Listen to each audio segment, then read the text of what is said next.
श्रीवासुदेव विमलामृतधामवासं नारायणं नरकतारणनामधेयम् श्यामं श्रितं द्विभुजमेव चतुर्भुजं च त्वां भक्तिधर्मतनयं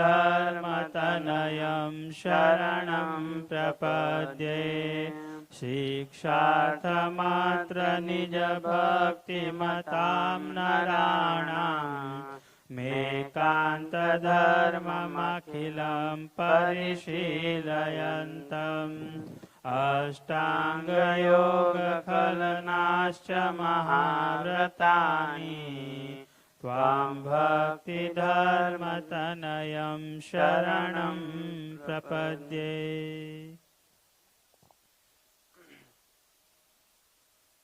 श्रीमद् शारदपूर्णचन्द्रविलसत् स्मेराननं श्रीहरिं तुङ्गे पीठवरे स्थितं परिवृतं सद्भक्तवृन्देर्यथा ताराभिर्विदुमर्चमानमुरुधा तैश्चन्दनैकौस्तुमै हरे शेखरपङ्क्तिभिश्चर्ये शुक्लाम्बरं चिन्तये। ॐ श्री स्वामिनारायणाय नमो नमः। ॐ श्री हरिकृष्णाय घनश्यामाय नीलकण्ठाय ॐ श्री सहजानंद स्वामिने नमो नमः। ઈષ્ટદેવ ભગવાન શ્રી સ્વામિનારાયણ, નિજ મંદિરમાં વિરાજમાન શ્રી ઘનશ્યામ મહારાજ, સર્વે સંતો, હરિભક્તો અને સર્વે બાળ વિદ્યાર્થીઓને મારા ભાવથી જય શ્રી સ્વામિનારાયણ. આજે રવિ સભા 6 આપણે ગઈકાલે ગણપતિ દાદાનું સ્થાપન કર્યું, પૂજા કરી અને એમની આરતી અને સ્તુતિ કરી. આપણા ઘરની અંદર ગણેશ ચતુર્થીને દિવસે આપણે ગણપતિ દાદાને બેસાડીએ છીએ, મૂર્તિ લાવીએ. હવે આપણા ઘરે કેવી મૂર્તિ લાવવી તેના વિશે. હવે ગણપતિ દાદાની મૂર્તિ લાવવી, કાં તો માટીની મૂર્તિ લાવવી અને કાં તો ગૌ માતાનો જે ગોબર છે એની બનેલી મૂર્તિ લાવવી, જેથી કરીને આસાનીથી એ મૂર્તિ પાણીની અંદર આપણે વિસર્જિત કરીએ તો સામાન્ય રીતે એ ઓગળી જાય. ફાઈબરની અને પ્લાસ્ટર ઓફ પેરિસની જે મૂર્તિઓ આવે છે એ આપણે નદી, તળાવમાં એમાં વિસર્જિત કરીએ તો એ જલ્દીથી ઓગળતી નથી અને એ આપણને ઘણા જાતના રોગો પણ કરે છે. એટલે મૂર્તિ લાવવી કાં તો માટીની અને કાં તો ગોબરની મૂર્તિ લાવવી. અને આપણે ગણેશ ચતુર્થીના દિવસે સ્થાપન કરીએ, 10 દિવસ ગણપતિજીને સારી રીતે મેવા, મીઠાઈ, આરતી, પૂજા બધું કરીએ. છેલ્લા દિવસે વિસર્જનનો સમય આવે ત્યારે ઉપરથી નદીના ઉપરથી મૂર્તિઓને ફેંકે, ઘા કરે, એ ગણપતિ દાદાનો અપરાધ થાય. એટલે એવી રીતના વિસર્જન ન કરવું. વિસર્જન કરવું હોય તો નાની મૂર્તિ લાવવી, સારી રીતે એમને પૂજા કરવી અને આપણા ઘરે જ કંઈક પાત્ર લઈ પાણી ભરી એની અંદર ફૂલ, ગુલાબ એ બધું નાખી અને ગણપતિ દાદાનું વિસર્જન કરવું. એ પછી પાણી જે હોય એ આપણા ફૂલ છોડમાં કે તુલસીનો કેરો હોય એમાં નાખીએ તો એ પાણીનો ઉપયોગ પણ થાય. અને આપણે ગણપતિ દાદાની જે મોટી મોટી મૂર્તિઓ કરાવીએ, પ્લાસ્ટિકની, પછી પ્લાસ્ટર ઓફ પેરિસની, એ નદીમાં વિસર્જિત કરીએ એટલે એ પાણી પણ બગડે, દૂષિત થાય. અને એમને જે ધરાવેલા ફૂલહાર હોય એ નદીમાં વિસર્જિત ન કરવા. નદીમાં વિસર્જિત કરીએ તો એ આપણને રોગો પણ થાય છે. એના બદલે એનું કંઈક ખાતર બને, અથવા તો અત્યારે એ ફૂલહારની અગરબત્તીઓ પણ બને છે, એટલે અગરબત્તીના ઉપયોગમાં પણ ફૂલહાર આવી શકે. એટલે આવી રીતના ઘણી રીતે ગણપતિ દાદાના વિસર્જિત સમયે ઘણા બધા અપરાધો થતા હોય છે. એટલે ગણપતિ દાદાને ઉપરથી ફેંકવી, માતાજીની મૂર્તિઓ હોય એ ઉપરથી ફેંકવી, એ દેવોનો અપરાધ થઈ રહ્યો છે. એટલે આવી રીતના કોઈ દી કરવું નહીં એમ. અને આપણે હંમેશા છે ને ભગવાનને જેટલું થઈ શકે એટલી સેવા પૂજા કરવી. વધારે ન થાય તો કઈ વાંધો નહીં, પણ અપરાધ કોઈ દી સંત પુરુષનો કે ભગવાનનો કોઈથી અપરાધ ન થાય એવું ન કરવું. એટલે ગણપતિ દાદાને આપણે બેસાડીએ છીએ એ સારી વાત છે, પણ આવી રીતના ઉપરથી ફેંકવી. હવે ગણપતિ દાદાની જગ્યાએ આપણને ફેંકવામાં આવે તો આપણા હાલ કેવા થાય? આપણને ગમે કે ન ગમે? એવી રીતના ગણપતિ દાદાને પણ એવું થાય. એટલે કોઈ દી મૂર્તિને ઉપરથી ફેંકવી નહીં. અને આજના સમયમાં ઘણા બધા બાળકો હોય, વિદ્યાર્થીઓ હોય, એને ઘણા મોબાઈલને એનો શોખ હોય, તો મોબાઈલ માટે પોતાના મા બાપને બ્લેકમેલ કરે, એને જીદ કરે કે મને મોબાઈલ આપો, નકર હું ભણીશ નહીં, ખાશ નહીં. એવી રીતના ઘણી રીતે મા બાપને ટોર્ચર પણ કરતા હોય છે. એક મારી પાસે સમાચાર જોતા વિડીયો આવ્યો હતો કે ગરીબ ઘરનો છોકરો હતો, એ કોલેજમાં ભણતો હતો.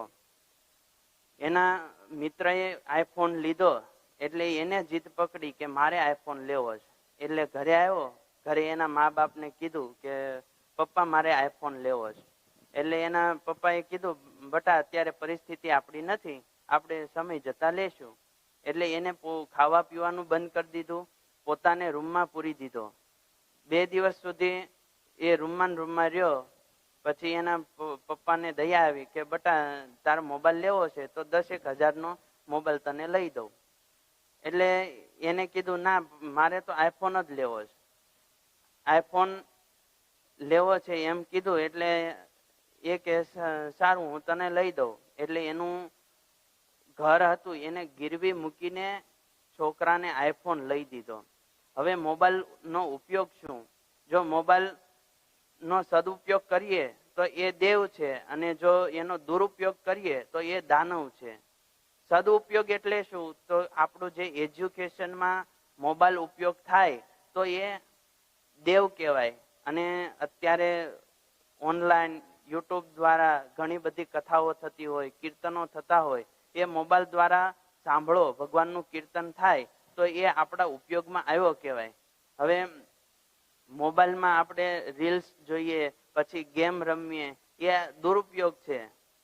મોબાઈલનો દુરુપયોગ થાય, નેટનો દુરુપયોગ થાય, અને વળી પાછા સમયનો બગાડ થાય.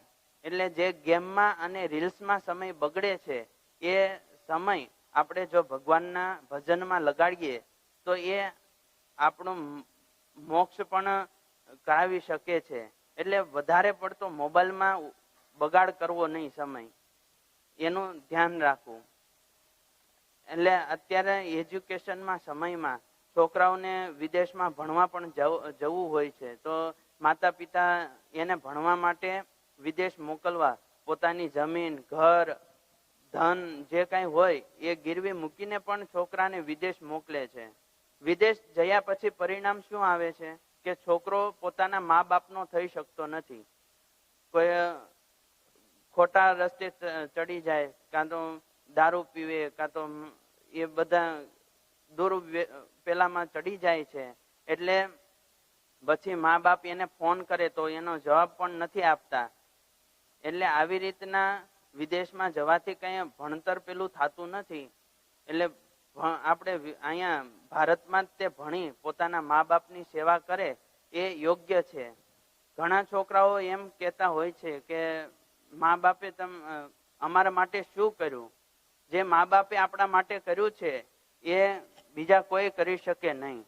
મા બાપે જે પોતાના બલિદાન આપ્યું છે, માએ 9 મહિના પોતાના ઉદરમાં રાખી અને આપણને સાચવા અને આપણને ભણાવ્યા ગણાવ્યા મોટા કર્યા, આપણને લગ્ન કરી અને મોટા લાયકાત ઉપર આપ્યા, નોકરી ધંધો બધું આપ્યું. હવે આ મા બાપના એક મોટો ઉપકાર છે. આ ઉપકાર બીજો કોઈ કરી શકે નહીં.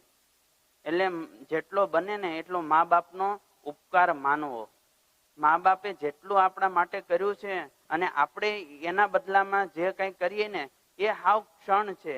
એનો કોઈ ઉપકાર કે ઋણ આપણે ચૂકવી શકીએ નહીં. જેટલું મા બાપનું ઋણ છે એટલું કોઈ ચૂકવી નહીં શકે, પૈસાથી, સમયથી, કોઈ રીતે. એટલે એમનું ઋણ ચૂકવવું હોય તો એમને પગે લાગવી, દરરોજ એમનું માનવું, જે કાંઈ કે એમની સેવા કરવી. ચાકરી કરીએ તો એનું ઋણ માંથી મુક્ત થવાય છે. એટલે મા બાપની ઘરે સેવા કરવી, વડીલની જે સેવા કરવી, એ સંસ્કાર આપણામાં પડે ને તો એ વધારે સારું. અને આપણા જન્મ દિવસે કઈ બીજું તો ન કરીએ તો કઈ નહીં, પણ ભગવાનના દર્શનો કરવા, ભગવાનના મંદિરે જવું, ગૌશાળાઓમાં જવું, ગૌશાળામાં ગાયોને ઘાસ ખવડાવવું, એમની પૂજા કરીએ, એ આપણા જન્મ દિવસે કરીએ ને એ વધારે સારું. અત્યારે શું થયું છે કે જન્મ દિવસ આવે એટલે કેક કાપવાની, વળી પાસ કેક તો કાપે પણ એકબીજાના મોઢા ઉપર ચોપડે. એ તો ન ખાવામાં ઉપયોગમાં આવી કે નહીં કોઈ ઉપયોગમાં આવી. એટલે જો આપણે કેક કાપીએ તો મોઢા ઉપર ચોપડા સિવાય કોઈ જરૂરિયાતમંદ હોય એને એ કેક ખવડાવીએ તો એ ઉપયોગમાં આવી કહેવાય. કેક કાપો એનો કોઈ વાંધો નથી, પણ એનો દુરુપયોગ ન કરો. એમ મોઢા ઉપર ચોપડવી, પછી જેમ તેમ બગાડ કરવો, એ અનાજનો બગાડ થયો. એટલે આવી રીતના જે જન્મદિવસ ઉજવાય છે એટલે એ એવી રીતે જન્મદિવસ ઉજવવો નહીં. હવે આજે ભાગવતમાં અધ્યાય 3 છે, એમાં ભગવાનના 24 અવતારોની વાત થાય છે કે આજે આ સૃષ્ટિ છે એ સૃષ્ટિ કઈ રીતે થઈ. એટલે ક્ષીરસાગરની અંદર ભગવાન વિષ્ણુ શેષ નાગજી ઉપર સૂતા છે અને લક્ષ્મીજી એમના ચરણ દબાવી રહ્યા છે. એ એક એવું દ્રશ્ય છે, એમના જે દર્શન થાય છે. હવે ભગવાન સૂતા છે, એમના નાભી કમળમાંથી એક કમળની દાંડી બહાર આવી અને મોટું કમળ ખીલ્યું. હવે એક કમળની અંદરથી બ્રહ્માજીનો જન્મ થયો. એ બ્રહ્માજી વિચાર કર્યો કે મારો જન્મ હું ક્યાંથી આવ્યો. એટલે એને તપ કર્યું અને બધું દેખાણું. પછી એ જે કમળની દાંડી છે એની અંદર આવ્યા. હવે 100 વર્ષ સુધી એ કમળની દાંડી અંદર ફર્યા તોય તે ભગવાનનો પાર પામી શક્યા નહીં. તો પછી આપણે તુચ્છ જીવ તો ભગવાનનો ક્યાંથી પાર પામી શકાય. એટલે ભગવાનને જો રાજી કરવા હોય ને તો ભગવાનનું ભજન કરવું, પૂજા પાઠ કરવા, જેટલું બની શકે એટલી ભગવાનની સેવા પૂજા કરવી, તો આપણું જીવન સફળ થાય. ભગવાન આપણું જીવન જો સફળ કરવું હોય, આપણનો મોક્ષ કરવો હોય તો ભગવાનનું ભજન કરવું પડે. જો આપણે અમેરિકા કે કેનેડા કે કોઈ વિદેશ યાત્રા કરવી હોય તો આપણે વિઝાની જરૂર પડે. એવી રીતના જો આપણે ભગવાનના ધામમાં જવું હોય તો ભક્તિ રૂપી આપણે વિઝા જોઈએ. એના સિવાય ભગવાનના ધામમાં જઈ શકાય નહીં. સ્વર્ગમાં જવું હોય તો કોઈક સારા પુણ્ય કરવા પડે તો આપણે સ્વર્ગમાં જઈ શકીએ. હવે બ્રહ્માજી દાંડીમાં ફર્યા 100 વર્ષ સુધી તોય પાર પામી શક્યા નહીં. પછી એમને ધ્યાન કર્યું, તપ કર્યું, ત્યારે ભગવાનના દર્શન થયા. અને પછી ભગવાને એમને કીધું કે તમે આ જગતની સૃષ્ટિ કરો. એટલે પેલા સનકાદિક 4 ઋષિઓ થયા. સનતકુમાર, સનંદન, સનતકુમાર, એ 4 ભગવાનના પાર્ષદો થયા. જે એ હજુરી પાર્ષદો સાવ નાના 5 વર્ષના છે. એ ભગવાનનું એટલું ભજન કરે છે કે એને એટલો પ્રતાપ છે કે ભગવાન પોતે એમને દર્શન દેવા આવે. વૈકુંઠ ધામમાં જય વિજય નામના 2 પાર્ષદો. હવે એ 2 પાર્ષદો ભગવાનના હજુરી પાર્ષદો હતા. છતાં સંકાદિક ઋષિઓનો જ્યારે એમને અપરાધ કર્યો, ભગવાન સૂતા હતા અને એમને સંકાદિક ઋષિઓએ દર્શન કરવા માટે જવું હતું, તો દર્શન કરવા માટે જવા ન દીધા. એટલે સંકાદિક ઋષિઓએ એમને શ્રાપ આપ્યો કે તમે 3 જન્મ સુધી અસુરો થાવ અને ભગવાન થકી તમારો ઉદ્ધાર થશે. આવી રીતના જય વિજય વૈકુંઠ લોકમાં ભગવાનના ધામમાં હતા. સંતોનો અપરાધ કર્યો એટલે તરત જ રાક્ષસ થવું પડ્યું. જો આપણે અપરાધ કરીએ તો પછી આપણે રાક્ષસ થવું પડે. એટલે સંત પુરુષનો, ભગવાનના ભક્તોનો કોઈ દી અપરાધ ન કરવો. બીજો અવતાર છે વરાહરૂપ. વરાહરૂપ છે એ વરાહ અવતાર એ ભગવાન જ્યારે રાક્ષસ પૃથ્વીને રસાતળમાં લઈ ગયા ત્યારે એ વરાહરૂપ ભગવાને લીધું અને એ વરાહરૂપ દ્વારા જ પૃથ્વીને બહાર લાવ્યા અને જગતનું કલ્યાણ કર્યું. હવે ત્રીજો અવતાર છે દેવર્ષિ નારદ. દેવર્ષિ નારદનો બ્રહ્માજીએ દ્વારા એમનો જન્મ થયો. એટલે દેવર્ષિ નારદજી એ ઘણા પંચરાત્ર શાસ્ત્ર એ બધા અલગ અલગ શાસ્ત્રો બનાવ્યા અને એમાંથી ઘણા લોકો જીવનું કલ્યાણ કર્યું. અને ચોથો અવતાર છે નરનારાયણ દેવ. જે આપણે કાલુપુર અમદાવાદમાં નરનારાયણ દેવ છે એ વિરાજમાન છે. એ આખા ભરતખંડના રાજા છે. શ્રીજી મહારાજે આનંદાનંદ સ્વામીને કહી એમનું મંદિર બંધાવ્યું અને એમાં નરનારાયણ દેવની સ્થાપના કરાવી. નરનારાયણ દેવ છે એ એટલું તપ કર્યું કે આખા જગતમાં એના જેટલું તપ કોઈ કરી શકે નહીં. નર એટલે અર્જુનજીનો અવતાર અને નારાયણ એટલે કૃષ્ણ ભગવાનનો અવતાર. એમ નર નારાયણ કહેવાય છે. જેટલી સેવા થાય એટલી સેવા કરવી અને ભગવાનને, સંતોને, બધાને રાજી કરવા. જો સંતોનો રાજીપો આપણા ઉપર થાય તો આપણું જીવન સફળ થઈ જાય. એટલે ભગવાનનો હંમેશા રાજીપો લેવો. આ જીવમાં કામ, ક્રોધ, લોભ, મોહ અનંત છે. જો આપણે ભગવાનને ભૂલી જઈએ તો પછી આપણું મોક્ષ કે કલ્યાણ થાય નહીં.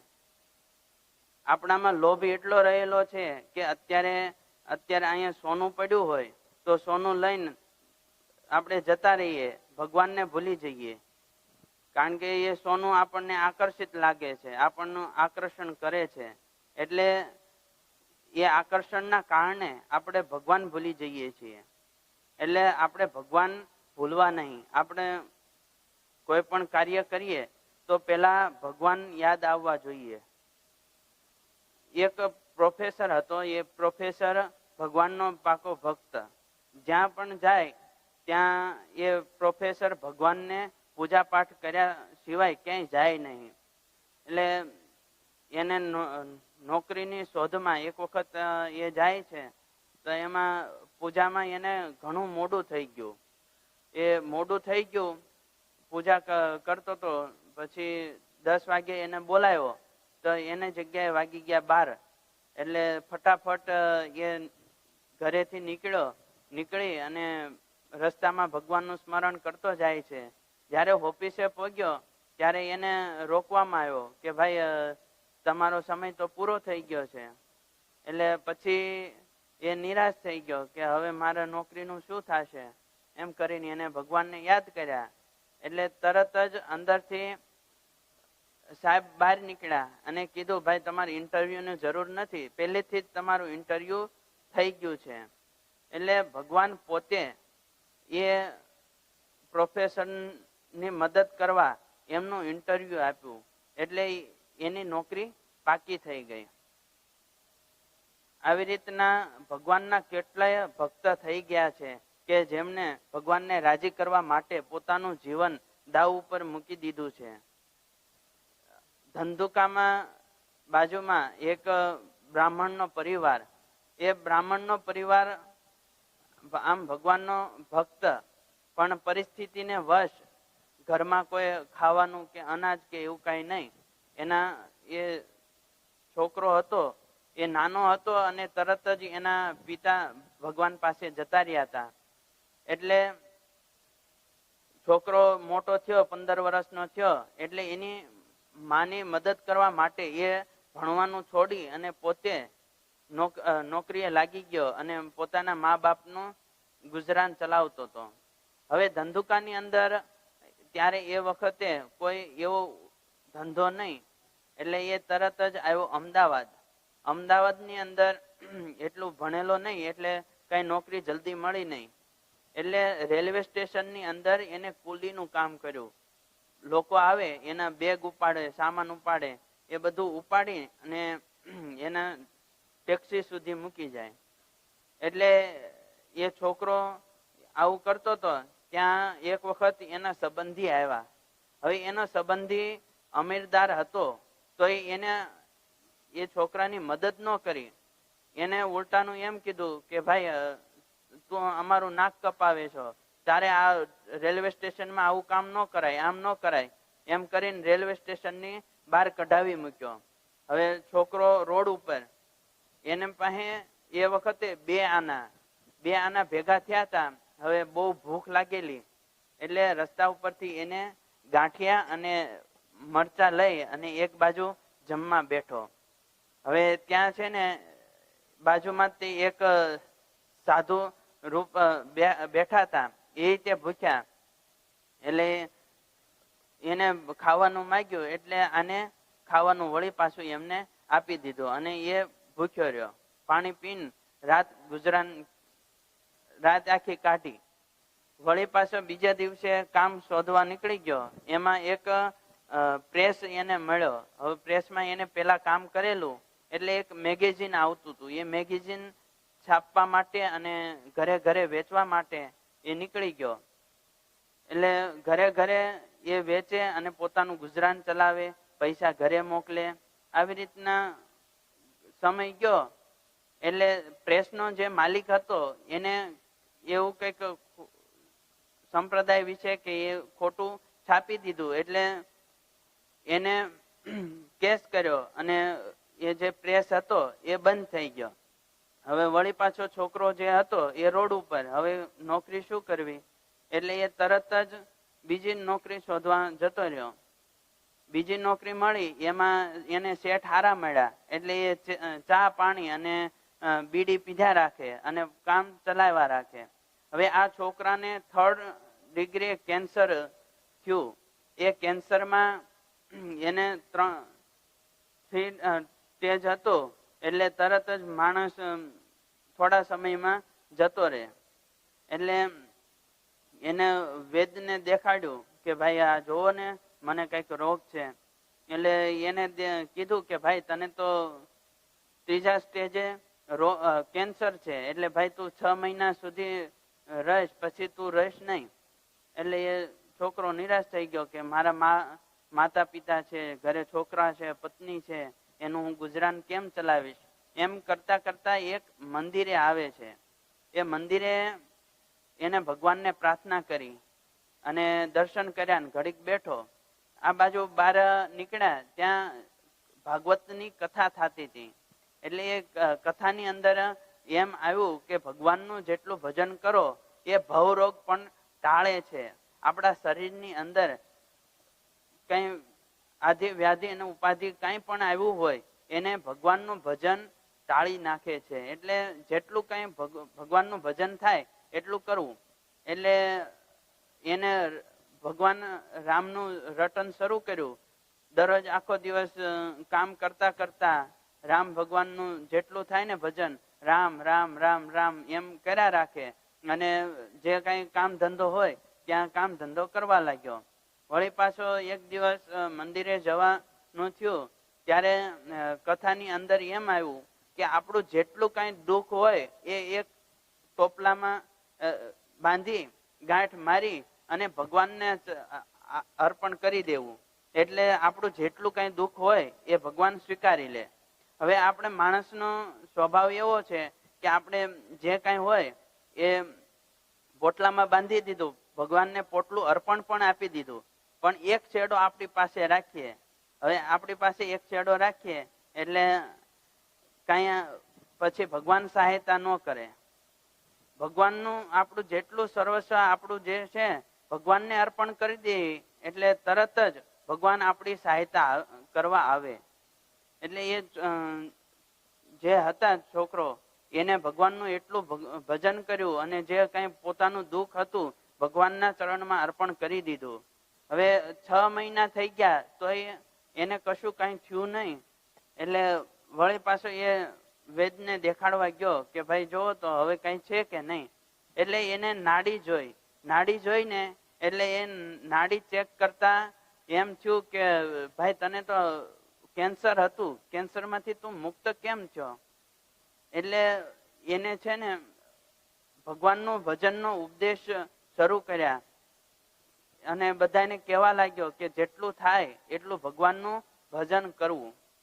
ભગવાનનું ભજન કરવાથી આપણા જીવનું મોક્ષ થાય છે, કલ્યાણ થાય છે, આપણું જીવન સુધરે છે. એટલે એને પોતાના કીર્તનો બનાવ્યા અને જગ જાહેર એના કીર્તનો છે. આ જે વાત કરી એ ધંધુકાના એક પુનિત મહારાજ છે. એ ભગવાનના બહુ મોટા ભક્ત છે. તમે નેટની અંદર પુનિત મહારાજ લખશો એટલે એમની કથા અને આ બધું જ આવી જશે.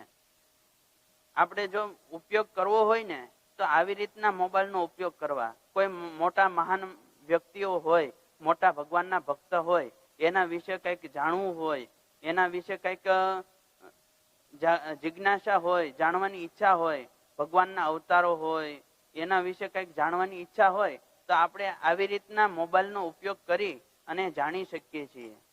આ જે કથા મેં તમને પુનિત મહારાજની કીધી એ હું 2 કે 3 દિવસ પહેલા રાત્રે સુતા સુતા મને યાદ આવ્યું પુનિત મહારાજનો. એટલે મેં સર્ચ કરી અને એ વાર્તા મને મળી આવી. એ વાર્તા આજે મેં તમને અત્યારે કીધી. એટલે આપણે ભગવાનનું ભજન કરીએ ને તો આપણું જીવનું ઘડતર થાય છે. એટલે આવી રીતના ભગવાનનું ભજન કરવું, સંતોનો રાજીપો લેવો અને આપણું જે ભણવાનું છે એ ભણવામાં ધ્યાન દેવું, મોબાઈલનો ઉપયોગ ઓછો કરવો.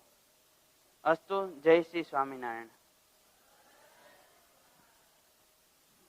શ્રીપતિમ શ્રીધરમ સર્વદેવીશ્વરમ ભક્તિધર્માત્મજમ વાસુદેવમ હરે માધવમ કેશવમ કામરમ કારણમ સ્વામિનારાયણમ નીલકંઠમ ભજે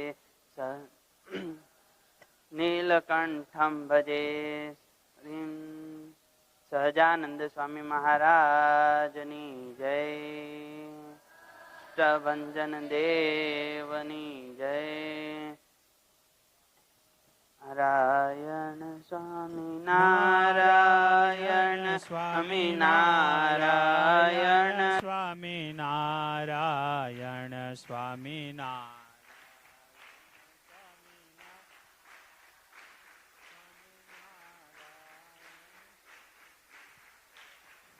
સ્વામી નારાયણ સ્વામી નારાયણ સ્વામી નારાયણ સ્વામી નારાયણ સ્વામી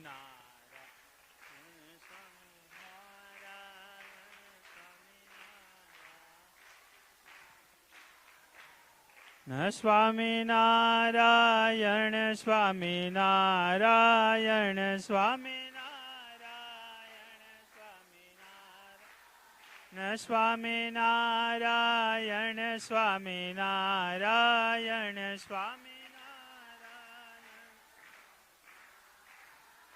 સ્વામી નારાયણ નારાયણ નારાયણ સ્વામી નારાયણ સ્વામી નારાયણ નારાયણ નારાયણ સ્વામી નારાયણ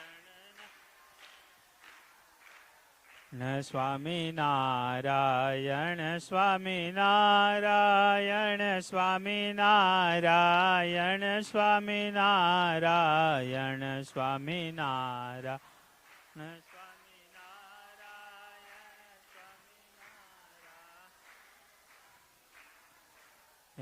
સ્વામી નારાયણ સ્વામી નારાયણ સ્વામી નારાયણ સ્વામી નારાયણ સ્વામી નારાયણ સ્વામી નારાયણ સ્વામી નારાયણ સ્વામી નારાયણ સ્વામી નારાયણ